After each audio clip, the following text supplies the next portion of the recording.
नमस्कार, मैं मुकुल सिंह चौहान। साल 2017 में उत्तर प्रदेश के गोरखपुर के बीआरडी मेडिकल कॉलेज में 60 से अधिक बच्चों की ऑक्सीजन सप्लाई ना होने की वजह से मौत हो जाती है। इस मामले में बीआरडी मेडिकल कॉलेज के 9 लोगों को आरोपी रखा जाता है और इन्हीं में से एक डॉक्टर कफील खान भी हैं। लेकिन अन्य आरोपियों को इस मामले में क्लीन चिट दे दी जाती है, उनकी बहाली हो जाती है और 2019 की एक जांच कमेटी में क्लीन चिट डॉक्टर कफील खान को भी दी जाती है। उनके ऊपर भी लापरवाही और भ्रष्टाचार का कोई भी सबूत नहीं मिलता है, कोई भी आरोप नहीं सिद्ध हो पाता है। लेकिन इसके बावजूद अब खबर आ रही है कि उन्हें नौकरी से बर्खास्त कर दिया गया है। आज हमारे साथ बातचीत में मौजूद हैं डॉक्टर कफील खान। हम जानने की कोशिश करेंगे उनसे कि ये पूरा मामला क्या है और इसमें वो अब आगे क्या करने की सोच रहे हैं।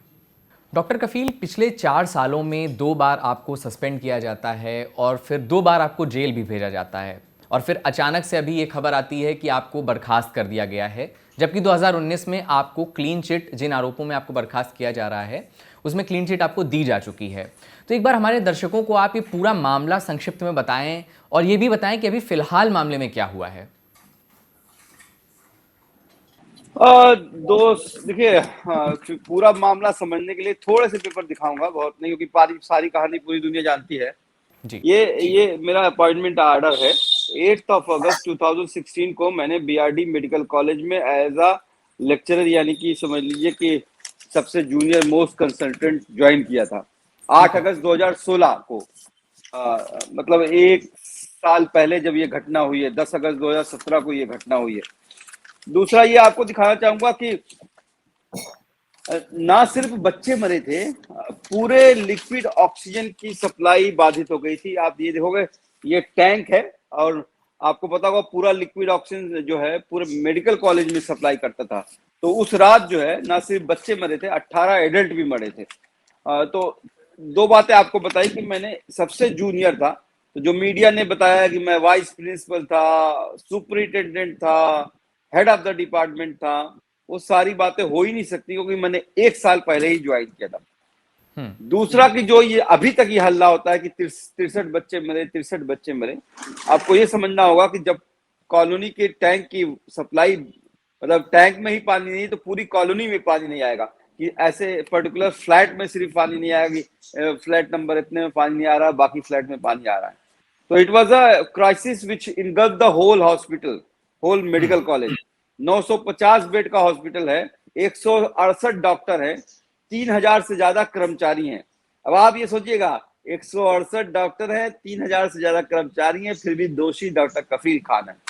ठीक है, तो ये समझने की जरूरत है क्यों डॉक्टर कफील खान दोषी हैं। उसको समझाने के लिए फिर मैं आपको 2 पेपर दिखाने की कोशिश करूंगा, जिनकी वजह से मुझे लगता है कि सरकार को जो है वो, ये है 6 अप्रैल 6 अप्रैल 2017 का लिखा हुआ लेटर है। पुष्पा सेन ने किसको लिखा है? मुख्यमंत्री को और स्वास्थ्य मंत्री को। जी, पुष्पा सेन कौन है? दे दो नहीं तो, या पुष्पा सेन ने मुख्यमंत्री और स्वास्थ्य मंत्री और बाकी ऑफिशियल को लिखा है। पुष्पा सेन ये है जो लिक्विड ऑक्सीजन सप्लाई करता था ओके, बीआरडी मेडिकल कॉलेज को। तो उसने लेटर लिखा हुआ है कि मेरे पैसे दे दो नहीं तो मैं ऑक्सीजन, मतलब ऑक्सीजन सप्लाई बंद कर सकता हूं, मेरे लिए प्रॉब्लम आती है। और ये लेटर जो है ये 9 अगस्त 2017 का है, ठीक है, जिसमें पुष्पा सेन ने साफ लिखा है, और किसको गया है ये, माननीय स्वास्थ्य मंत्री उस वक्त के आशुतोष टंडन को दिया गया था, पर्सनली हैंड ओवर किया गया था। कहते हैं कि कहा गया था कि 68 लाख रुपए बाकी है, अगर नहीं दोगे तो 24 घंटे के संचालन में अत्यधिक महत्वपूर्ण है। तो ये जो है 9 तारीख को इन्होंने लेटर दिया है, 10 तारीख को ऑक्सीजन बंद हुई है और 10 तारीख को रात में इतने बच्चों की मौत हो गई और बाकी लोगों की। तो मुझे लगता है कि ये जो 2 पेपर 4 पेपर लेके घूमता रहता हूं, मैं पूछता रहता हूं कि किसने, अगर डॉक्टर कफील ने नहीं मारा है, कोर्ट ये कहता है कि डॉक्टर कफील हत्यारा नहीं है, और इंक्वायरी कमेटी एक नहीं 7-8 इंक्वायरी कमेटी बना चुके हैं, सबने क्लीन चिट दी है, तो किसी को कोई तो जिम्मेदार होगा। बस मैं ये पूछता हूं कि सिर्फ जो 3 डिमांड, आपको याद होगा कि आज से 2 साल पहले जब मिस्टर हिमांशु कुमार जो प्रिंसिपल सेक्रेटरी ने क्लीन चिट दी थी, तो मैंने 3 मांगे रखी थी, और 3 मांगों में सबसे पहली मांग ये है कि उन 63 बच्चों के माँ बाप को भी कब इंसाफ मिलेगा।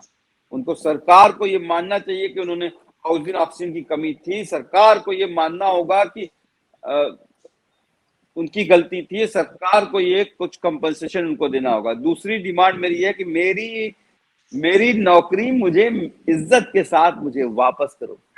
मुझे ये नहीं चाहिए कि आपके ऊपर ये आरोप लगे और ये आरोप लगे। तीसरा है कि अगर डॉक्टर कफील कातिल नहीं है तो who are the real culprit, असली गुनाहगार कौन।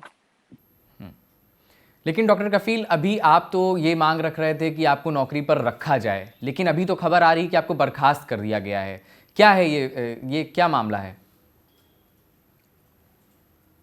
It's a setback for me, but I'm not broken, or I'm not going away with this. मुझे जैसे ही फॉर्मल लेटर मिल जाएगा, मैं उसे हाई कोर्ट में उसको चैलेंज करूंगा। स्ट्रेंज बात यह है कि मुकुल, 6 अगस्त 2021 को इलाहाबाद हाई कोर्ट में उत्तर प्रदेश गवर्नमेंट ने एफिडेविट जमा किया है कि वो जो मेरा सेकेंड इंक्वायरी इन्होंने स्टार्ट की थी, फर्स्ट इंक्वायरी में क्लीन चिट मिलने के बाद, डिपार्टमेंटल इंक्वायरी, उसको वो वापस ले रहे हैं। They only have withdrawn the second inquiry, and suddenly after 3 months they have come with this new order. So I don't know, let me see what they have got. उसके तो बाद हम अभी आपको इसकी जानकारी नहीं है कि किस आरोप के तहत आपको बर्खास्त किया गया है, क्योंकि क्लीन चिट आपको दी जा चुकी है डिपार्टमेंटल इंक्वायरी में ही। कोई जानकारी नहीं है। हाँ, 10 नवंबर 2021 को हम, मेरी डेट थी, कोर्ट को नहीं उन्होंने इन्फॉर्म किया। अगली डेट 7 दिसंबर 2021 की पड़ी हुई है। मुझे पर्सनली इन्फॉर्म नहीं किया। शाम को जो है मीडिया को इन्फॉर्म किया जाता है प्रिंसिपल सेक्रेटरी आलोक कुमार जी के द्वारा कि मुझे टर्मिनेट कर दिया गया। अच्छा डॉक्टर कफील, इसी मामले में आपके अलावा भी 9 आरोपी शायद और थे, 7 या 9, मैं संख्या में 9 आरोपी टोटल मिला के 9 जी। तो इन अन्य आरोपियों के साथ क्या किया जा रहा है, उनके साथ क्या चल रहा है इस मामले में? नहीं, पुष्पा सेल तो भाई वो कंपनी का मतलब मालिक था जो सप्लाई करता था, तो उससे कोई मतलब नहीं है। अभी क्रिमिनल 9 लोगों पे क्रिमिनल केस तो चल ही रहे हैं। बाकी जो है 8 में से जो बीआरडी के एम्प्लॉय थे, 8 में से 7 लोगों का जो है नौकरी वापस दे दी गई है, रीइंस्टेट कर दिया गया है, बहाली हो गई है। बाकी मैं सिर्फ रह गया हूँ जी। तो इसके पीछे आप क्या कारण मानते हैं?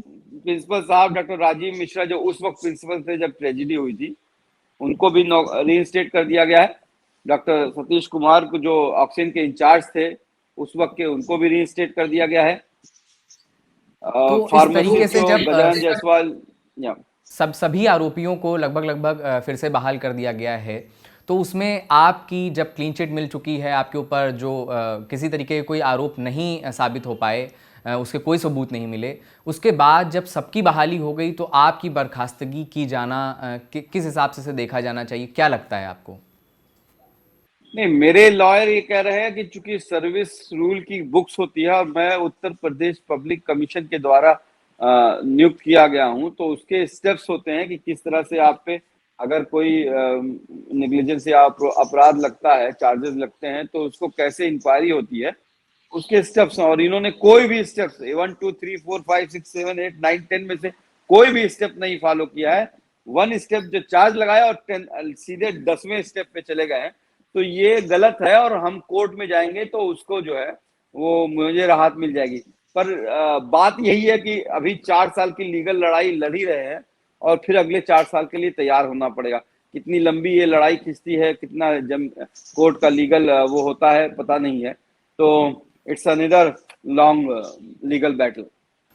कई सारे लोगों का ये कहना है कि ये जो बर्खास्तगी आपकी हुई है, ये बीआरडी वाले मामले से इतर भी जो आप सरकार की जो कमियां हैं उन्हें उजागर करते रहते हैं, खुल करके अपनी बातों को सामने रखते हैं, उससे भी इसे जोड़ करके देखा जा रहा है। क्या आप भी इसे उससे जोड़ करके देख रहे हैं? नहीं, इन्होंने जो मेरा सेकंड सस्पेंशन किया था, ये कहते हुए कि मैं सरकार में रह के सरकार के खिलाफ बोलता हूं, जी। जो मुझे जुलाई 2019 में सस्पेंड किया था, उस पे कोर्ट ने, इलाहाबाद हाई कोर्ट ने 9 सितंबर 2021 को, यानी 2 महीने पहले ही स्टे लगा दिया है। तो उसको मुझे नहीं लगता है कि अगर आप टेक्निकली समझिए तो मतलब अगर ऐसे सोचना है तो डिफरेंट है, बट टेक्निकली अगर कहिएगा तो जो आरोप ये भी आरोप लगा के मुझे सस्पेंड किया गया था कि आप सरकार में रह के सरकार के खिलाफ बोलते हैं, उस पर भी हाई कोर्ट ने स्टे लगा दिया है। तो you can say that that's not the cause. और अगर आप आलोक कुमार सर का बयान सुनिएगा तो वो ये सबसे कह रहे हैं कि डॉक्टर कफील को वीआरडी मेडिकल कॉलेज की जो इंसिडेंट हुआ था उसमें कुछ लैक्सिटी के सबूत मिले हैं, इस वजह से उनको बर्खास्त किया गया। जी। अभी आपकी बर्खास्तगी की बात सामने आ चुकी है, अब आप आगे क्या स्टेप लेंगे और एक बात न्याय और, की? जी, एक बात मैं ये कह रहा था कि भूलना भी मना है क्या? कहते हैं ना, इस जुल्म के दौर पे जुमा खोलेगा कौन, अगर हम भी चुप रहेंगे तो बोलेगा कौन। तो as a common Indian citizen everybody should speak about the injustice done to anyone anywhere, and that's what I am doing. या you can continue your question. जी, जी। डॉक्टर कफील, अब क्या आपको लगता है कि इस मामले में आप आगे क्या करेंगे और क्या आपको न्याय की उम्मीद है? जी हाँ, मुझे देखिए जुडिशरी पे हमेशा से भरोसा रहा है और मुझे जुडिशरी ने देर से ही सही लेकिन हमेशा से जस्टिस मुझे मिला है। अब चाहे वो बीआरडी ऑक्सीजन ट्रेजेडी की बात हो, जब 9 महीने बाद कोर्ट ने ये कहा कि डॉक्टर कफील के खिलाफ कोई मेडिकल निग्लिजेंस के और करप्शन के कोई सबूत नहीं मिलते हैं, या फिर वो एनएसए की बात हो, जब कोर्ट ने 7 महीने बाद कहा कि my speech was about integrity and unity of India, देश तोड़ने वाला नहीं देश जोड़ने वाला भाषण था। तो मुझे जुडिशरी पे भरोसा है और हम लोग जो है इसको लीगल वे में ही इसको हैंडल करेंगे। ठीक है, बहुत द बहुत शुक्रिया। Moment I will get the paper I will move to court. Ji.